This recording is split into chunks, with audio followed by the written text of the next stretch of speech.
I've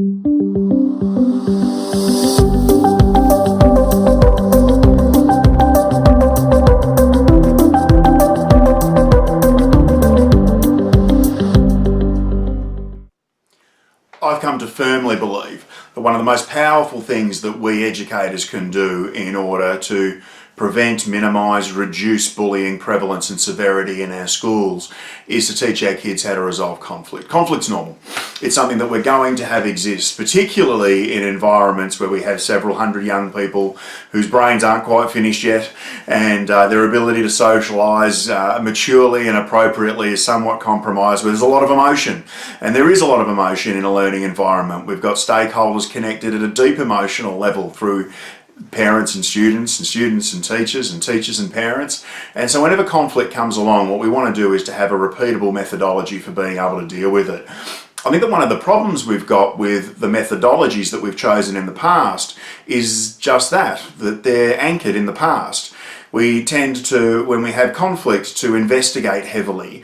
We look to the past, sometimes years back, to try and determine who's wrong, who's to blame, whose fault it is. And unfortunately, the resolution of who's to blame or whose fault it is doesn't help us to determine action. So I've come to use a methodology that's more about going past, present, future when I'm working with conflict. That methodology, though, isn't always easy to deploy because there are certain groups of students that make it very tricky, very difficult. For me, the student group that I tend to struggle the most with is students around year 5 to year 8, and particularly often the girls. I just find that they are so skilled in being able to bring up things from deep into the past, and that the conversation gets stuck with, you didn't know what happened back when we were in year 2, and that becomes somehow the focus of how we can make this better, and of course it can't. It's a drain on my time because I feel that after these conversations, even though they certainly can happen with the boys too, I certainly feel that I have wasted their time because they take a really long time. They can take an hour of my time, and after it they leave, and I may often feel to myself, I think I may have made that worse because I've just helped them dig up things that they'd kind of mostly forgotten.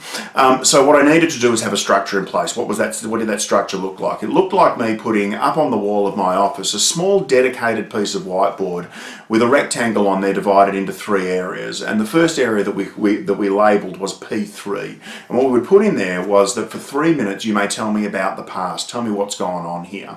And all I would do as the facilitator of that conversation is write.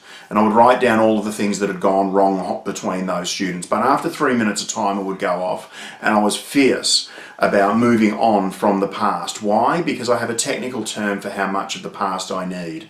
It's a gist. I need a rough idea of the past.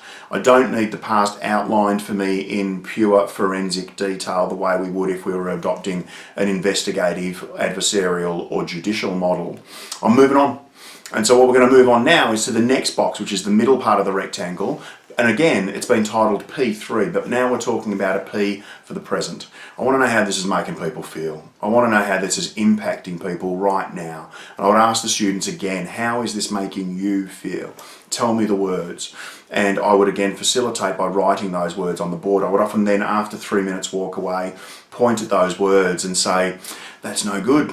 We can't have people feeling that way in our school, can we? And I tend to get quite universal agreement to that.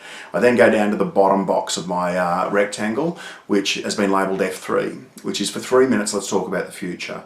What are you going to do to improve or to resolve or to flip the behaviours that are sitting there in that middle box labelled P3? I ask students then, could you actually start your sentence with, I'm going to?